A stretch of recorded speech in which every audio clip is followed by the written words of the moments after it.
Hi, my name is Mark. The other day, when I was thinking back, before, my marriage was falling apart. It all started with that third date. So, if you have some time, let me tell you what happened. We were at that little diner on 4th Street, the one with the cracked vinyl booths. Adriana asked me why I was so guarded, why I seemed to be measuring every word I said to her. I told Adriana about Chloe, Mark continued. I told her how I spent 3 years of my life being gaslit by a woman I thought I was going to marry. I told her what it felt like to find out the late nights at the office were actually late nights in a hotel room. I told her that it didn't just break my heart, it broke my ability to trust the floor beneath my feet.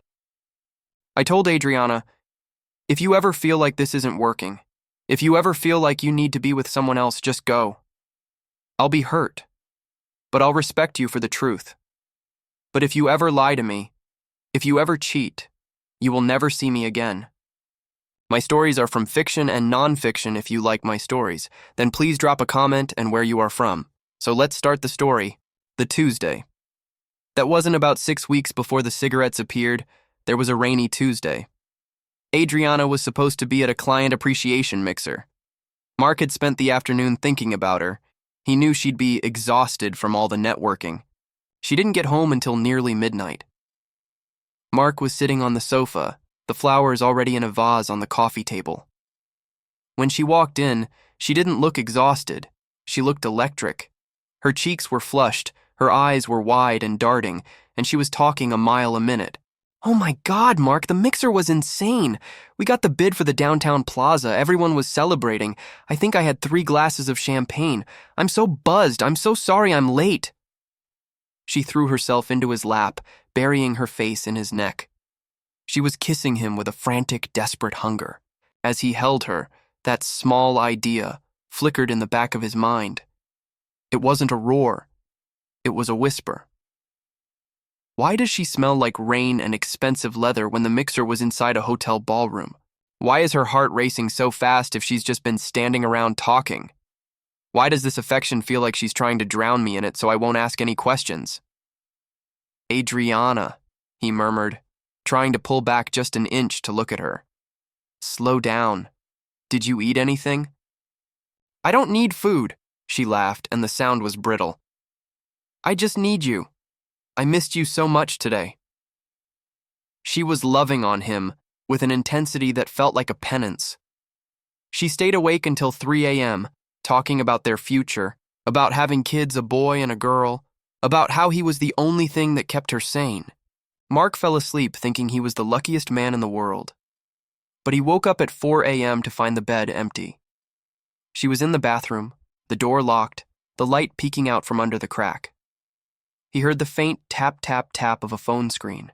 A week of perfect wife behavior followed. She made breakfast. She sent him "I love you" texts at noon. Mark pushed the small idea into a dark corner of his brain. I'm being paranoid, he told himself. She's just happy about the promotion. Then, the following Thursday, the cycle repeated. She was late again. This time, the excuse was a flat tire. But when she came home, she was sobbing. She was so stressed, so overwhelmed, and she needed him to hold her. The love bombing was even more intense. It was as if she was trying to overwrite the last 4 hours of her life with 20 minutes of devotion.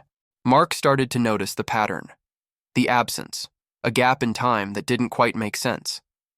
The high, a return home with an energy level that didn't match the excuse. The bomb, overwhelming physical and verbal affection to reset the relationship dynamic. By the time the cigarettes appeared, Mark was already primed. The small idea had grown into a quiet certainty, but he lacked the evidence to act on it. He didn't want to be the crazy, jealous husband. When she finally walked in that day, not smelling like celebratory champagne or stress, but like a cold, minty ash, the small idea finally had a face. The smoking was the first time she didn't try to love bomb her way out of it. She was too tired to put on the act. The manic cycle was beginning to peak, and she was becoming careless. She didn't realize that for a man like Mark, a man who paid attention, the smell of a cigarette was louder than 1,000 "I love yous." It wasn't just tobacco, It was the smell of the other life she had been living during those late nights. It was the proof that when she was loving on him, she was really just washing off the guilt of where she had actually been. It was a Tuesday in October, the kind of day where the air feels like it's holding its breath. Adriana came home late, not unusual for a senior architect, but when she kissed my cheek, the scent hit me like a physical blow. It wasn't just the stale ghost of tobacco. Adriana had quit 7 years ago. We'd celebrated it like an anniversary. She'd done it for us, she said, so we could grow old together without oxygen tanks. "You're smoking again," I said. I didn't frame it as a question. She froze, her hand still on the strap of her leather laptop bag. For a split second, I saw it. The flicker of a woman deciding which lie was the most efficient. "Just one," she laughed, a brittle sound. "The Miller account is a nightmare, Mark. Everyone was out on the terrace and I just snapped. Don't be the cigarette police, okay? I'm stressed. I wanted to believe her. I really did. But the smoke wasn't just on her breath. It was in the way she wouldn't meet my eyes. It was the first stitch to pull in a sweater that had taken 10 years to knit. I knew that day. Not just that she was smoking, but that she was exhaling us. Over the next month, the stress became a lifestyle.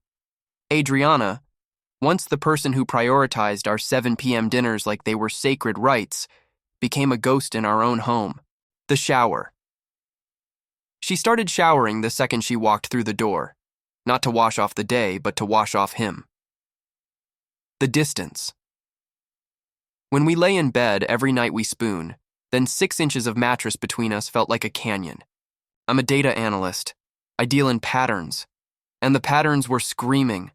I'd watch her from the window as she pulled into the driveway one night. She'd sit in her car for 5 minutes, finishing a cigarette, her face illuminated by the glow of her phone.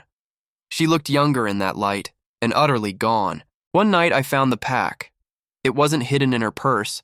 It was in the glove box, tucked behind the manual, along with a receipt for a RDO bar and club in a part of town she had no business being in at 3 p.m. on a Friday. "How was work today?" I asked as she walked in, smelling of that sharp, minty decay.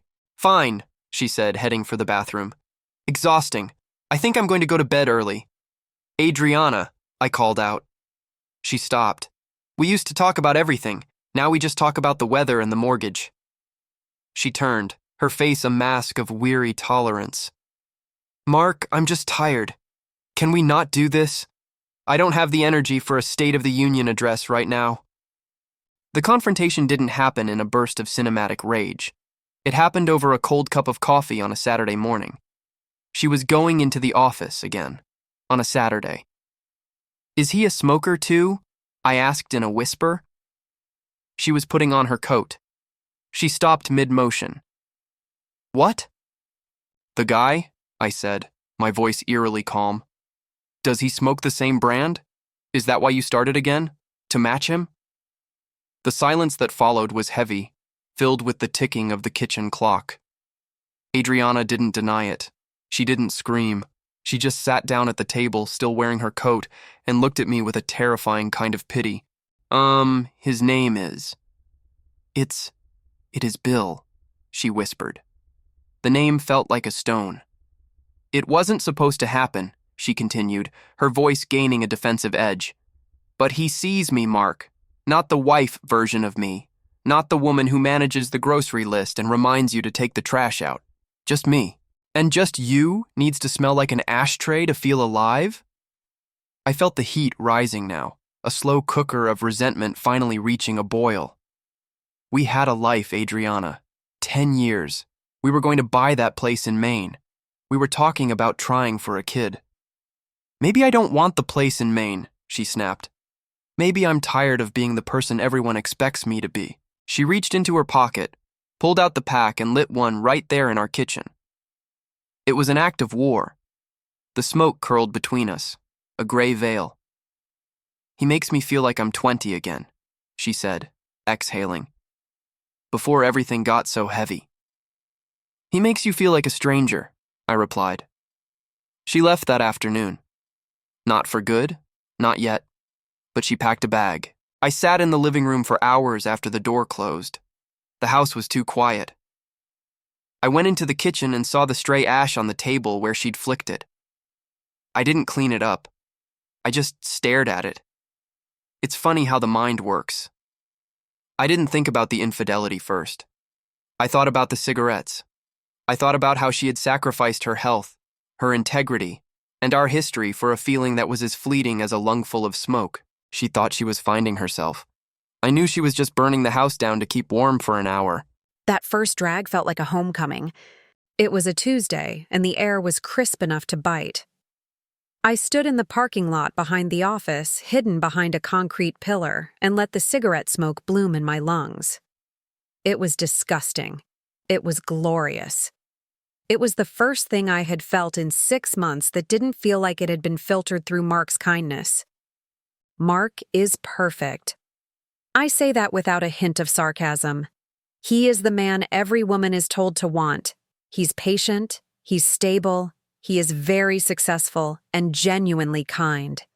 He remembers my favorite tea, he handles the taxes without complaining, and he looks at me with a devotion that should make me feel like a queen.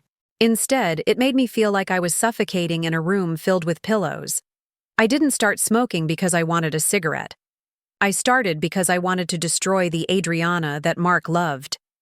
That version of me was a lie built of sheer willpower and a chemical imbalance I didn't have a name for yet. In the weeks before the Tuesday, the world began to change color. Everything became hyper-vivid. The lights in our kitchen were too bright. The sound of Mark humming while he did the dishes felt like a cheese grater against my nerves. I felt a pressure behind my eyes, a physical need to move, to shatter, to ignite. It wasn't just Bill. Bill was just the one I let him find out about because Bill was the most logical mistake. Before Bill, there was a stranger at a hotel bar during a conference. There was an ex-boyfriend I messaged at 3 a.m. because the silence of the house felt like a tomb. It was a compulsion. It wasn't about sex, really. It was about the electricity of the risk. When I was with them, the humming in my brain stopped. The static cleared. I wasn't Mark's perfect architect wife. I was a live wire. I was dangerous. I was fast. I knew in the rational corner of my mind that was being pushed into a basement that I was dismantling my life. I knew Mark didn't deserve a single second of the gaslighting I was putting him through. But the manic me was at the wheel, and she had no brakes. When I came home that Tuesday, smelling of cigarettes, I saw him waiting. He looked so steady, so grounded. "You're smoking again," he said. I felt a surge of pure, unadulterated hatred for his observation. How dare he be right? How dare he be the observer of my decay? I lied to him, a flimsy, transparent lie, and watched the hurt flicker in his eyes. A normal person would feel guilt. I felt a sick kind of thrill. Look at me, I thought. See how flawed I am. Stop loving the ghost you think I am. I started staying out later. I wasn't always with someone else. Sometimes I started smoking cigarette after cigarette until my throat was raw. I was trying to outrun the crash I knew was coming. The high is just a loan with a predatory interest rate. I watched Mark try to fix it. He bought me flowers. He suggested a weekend getaway. He asked if I was okay. Every act of his perfection was another brick in the wall of my guilt. I wanted him to yell. I wanted him to scream. I wanted him to throw a plate. I wanted him to be as ugly as I felt inside. But, damn him. He just kept being Mark. The Saturday morning he confronted me, the high was finally starting to leak out of me, leaving behind a cold, gray sludge.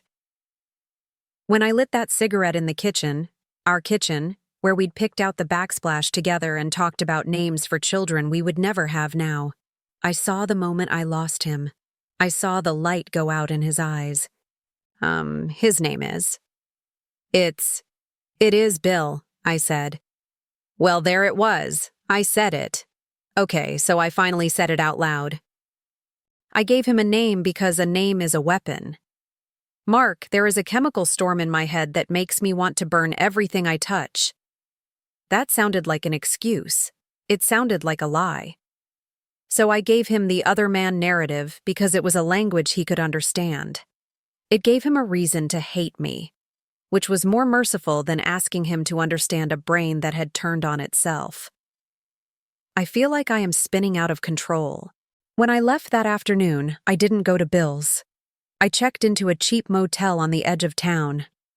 I sat on the edge of a bed that smelled of industrial cleaner and watched the sun go down. That's when the down hit. The manic energy evaporated, leaving me hollowed out. I looked at the pack of cigarettes on the nightstand and felt a wave of nausea so intense I had to run to the bathroom.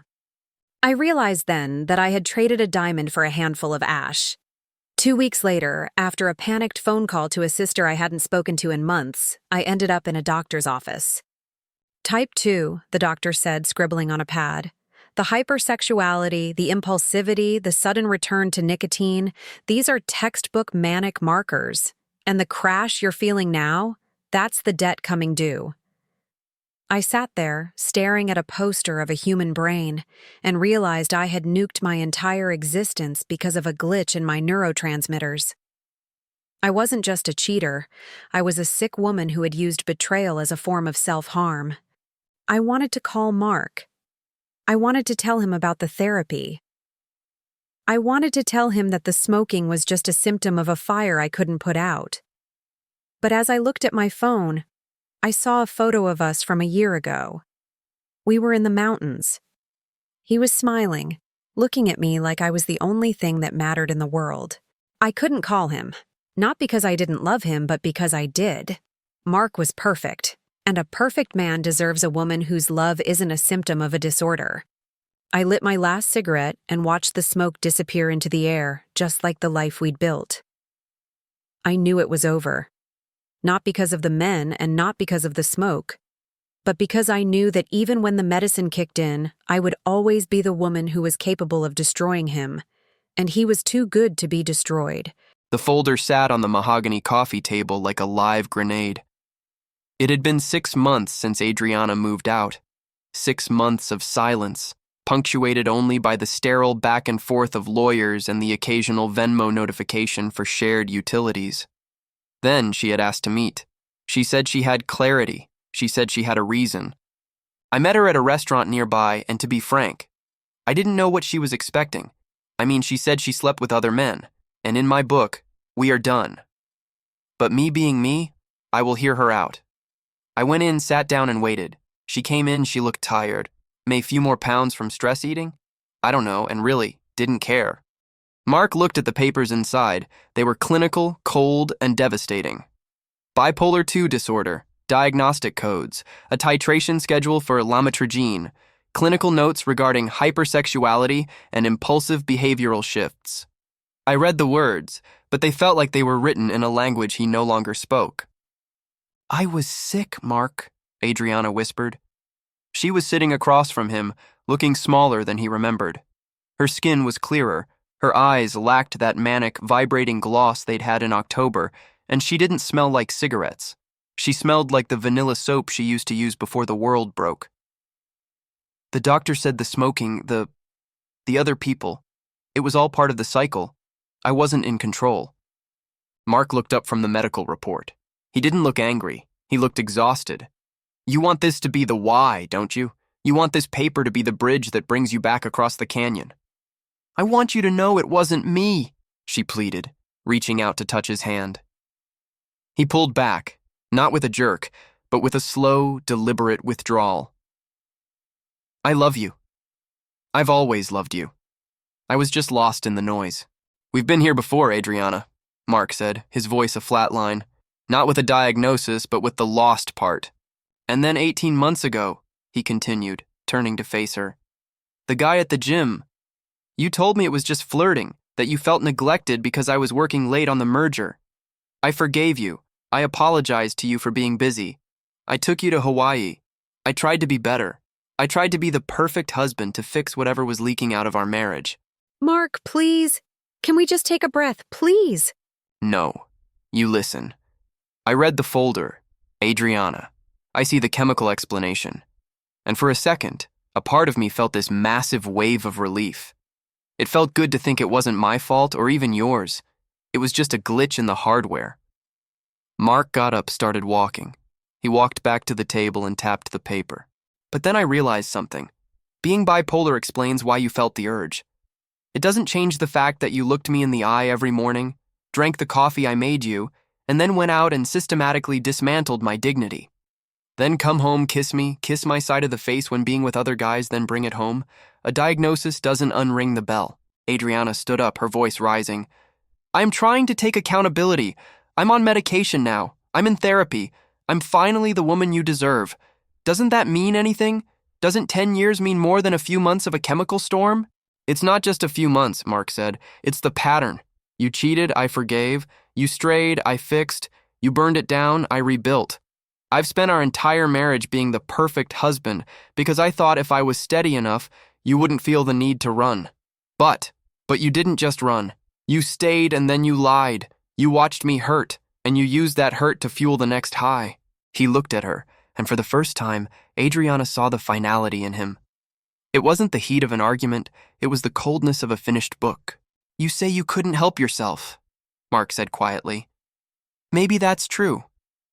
Maybe your brain is wired to seek the fire. But my brain is wired for self-preservation. I can't live waiting for the next episode. I can't spend the rest of my life wondering if a smell of smoke or a late night at the office means the chemicals have shifted again. I'll never do it again, she sobbed. Now that I know, I can stop it. You can't promise that. Even the best doctors can't promise that. And even if you could, the Mark who could trust you is dead. You killed him in October.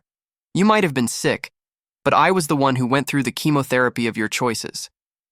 Adriana looked at him, searching for the crack in the armor, the perfect Mark who always understood, always swallowed his own pain to make hers manageable. But that man wasn't there. In his place was someone who had finally learned the value of his own peace. I'm not a backup plan for when your brain settles down, Adriana, he said. He picked up the medical folder and handed it back to her. Keep this. Use it to get better. Use it to be healthy for yourself or for whoever comes next. But we are done. I don't say that to be cruel. I say it because I finally realized that perfect wasn't just good enough to save us. And if perfect couldn't do it, nothing will. Adriana took the folder, her hands shaking.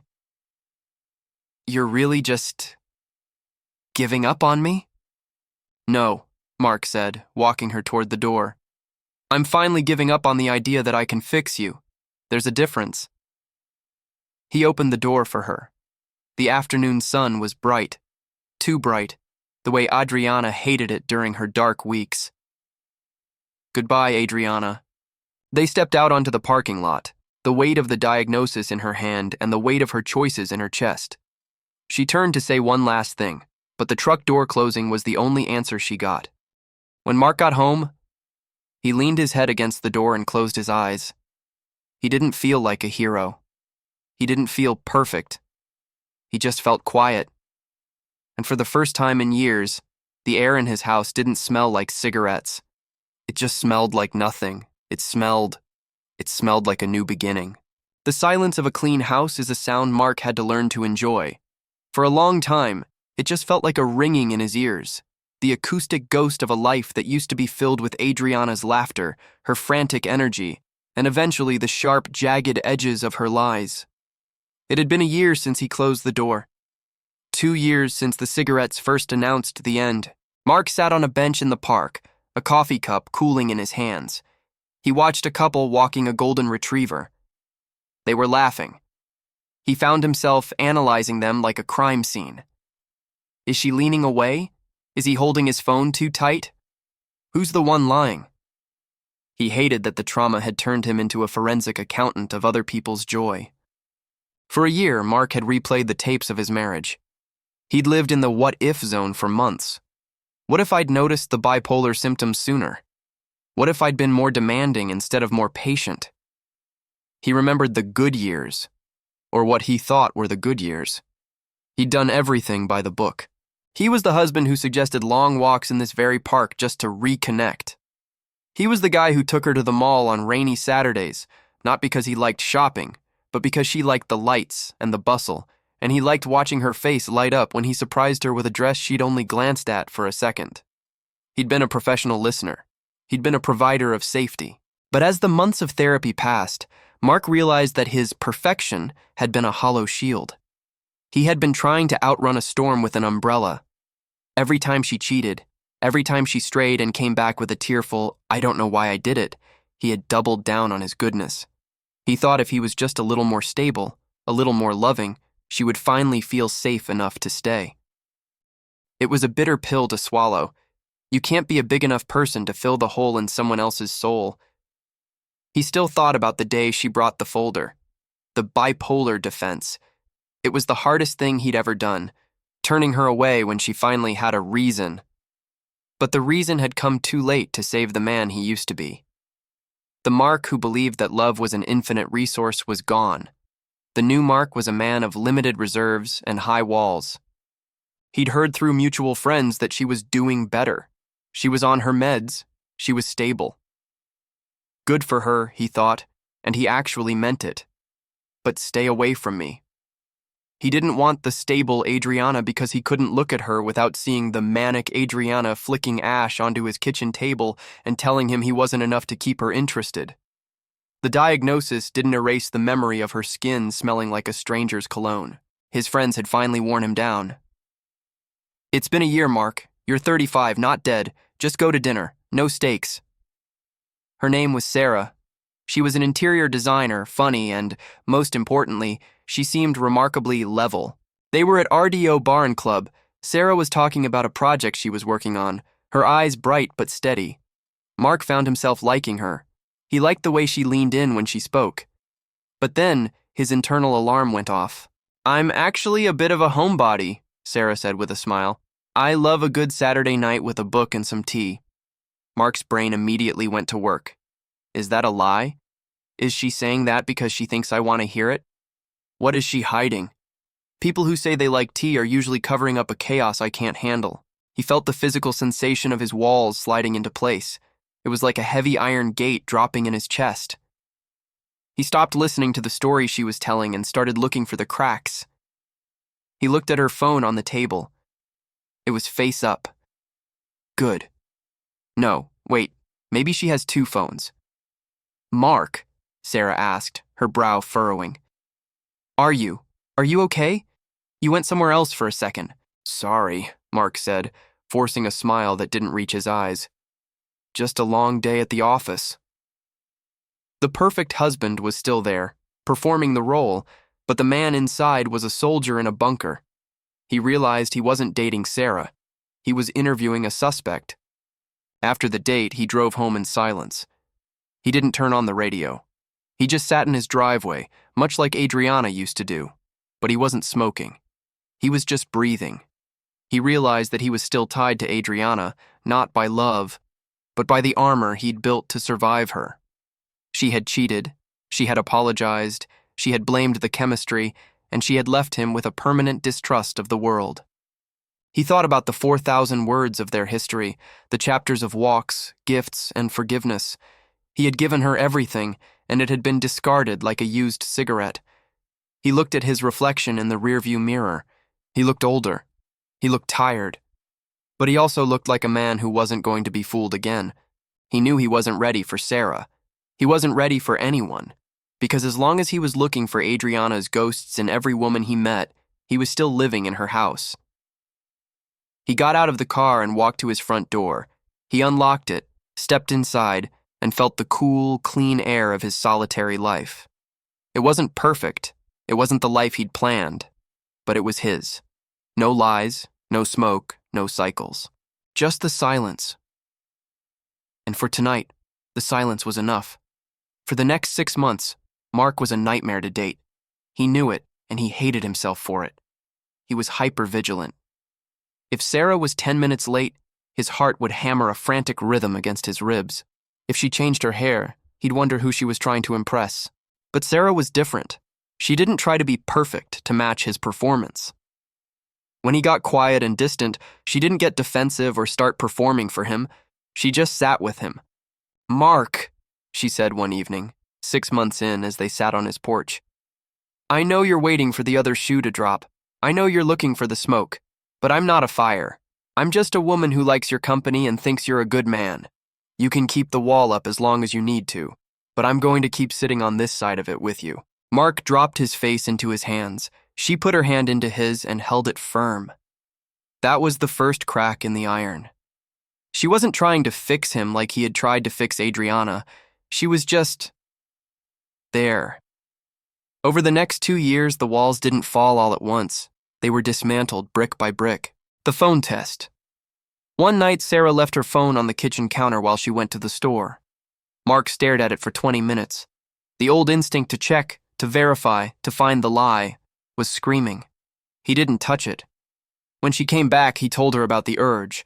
She didn't get angry. She just handed him her passcode and said, "If you ever feel that way, just look. I have nothing to hide from you." He never used it. The mundane joy. They started their own rituals. Not the forced walks Mark used to do to save a failing marriage, but actual spontaneous joy. They went to the mall, but instead of buying gifts to smooth over cracks, they made fun of the weird mannequins and shared a pretzel. The honesty. For the first time, Mark stopped being the provider of everything. He told her when he was scared. He told her when he felt inadequate. He realized that his perfection with Adriana had been a way to keep himself safe from her chaos. With Sarah, he didn't have to be perfect. He just had to be real. 3 years after that first guarded date at the RDO Bar and Club, Mark stood at the end of a wooden aisle in a garden that smelled of jasmine and fresh rain. He looked at Sarah as she walked toward him. She wasn't a manic dream or a chemical storm. She was a person he knew, truly knew.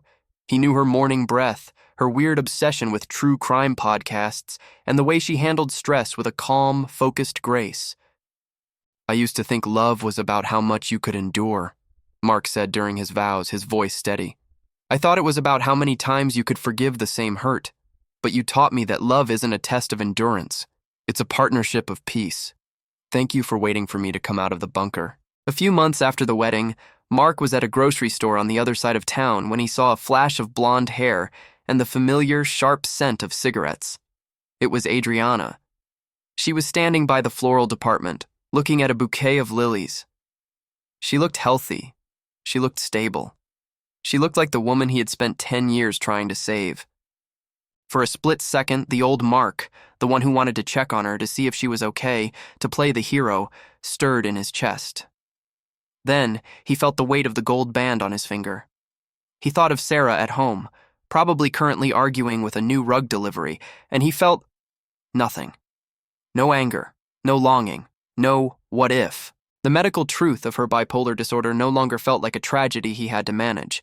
It was just a fact of her life, one that no longer had anything to do with his. He didn't walk over. He didn't say hello. He simply turned his cart toward the checkout line.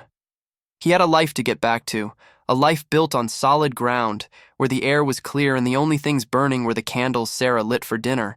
He drove home, singing along to the radio, finally completely and perfectly free. As he walked into the house, Mark caught a faint scent. For a split second, his brain flared, a reflex from a past life. He sniffed the air. It wasn't cigarettes. It wasn't a secret.